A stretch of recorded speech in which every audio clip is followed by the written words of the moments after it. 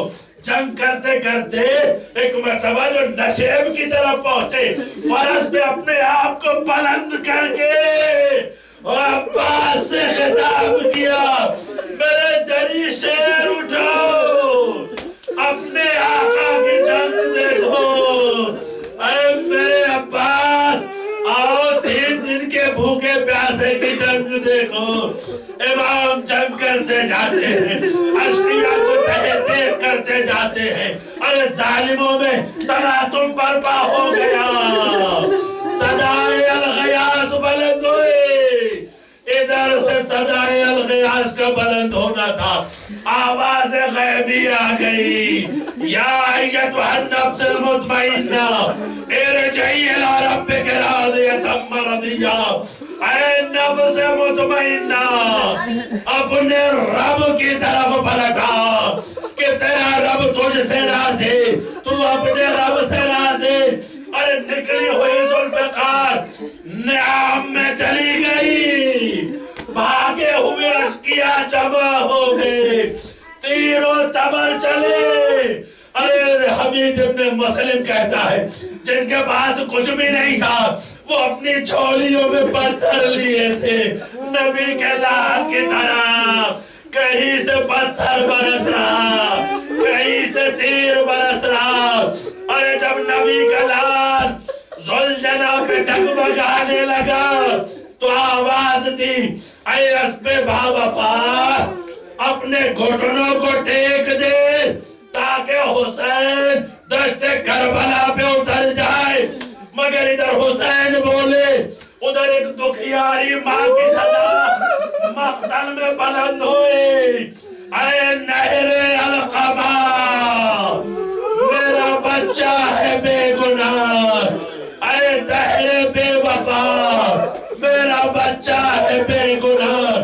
اے دشت کربلا، میرا بچہ ہے بے گناہ. اے شیرہ ہے، ظالموں نے میرے نور عین کو. اے ذوالفقار، تجھے سے میں لوں گی حسین کو. ازادار ایک جملہ سنیے گا، یہ وہی ماں ہے نا کہ جس کا آخری وقت تھا.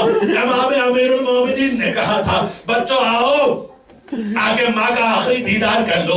جناب ثانی زہرا آئی، جناب ام کلثوم آئے، امام حسن آئے، اور امام حسین نے کیا کہا تھا، اماں میں تمہارے پاس اس وقت آیا ہوں جب تم نے مجھے خود بلایا ہے، اور آج بھی اسی وقت آؤں گا جب تم بلاؤ گی.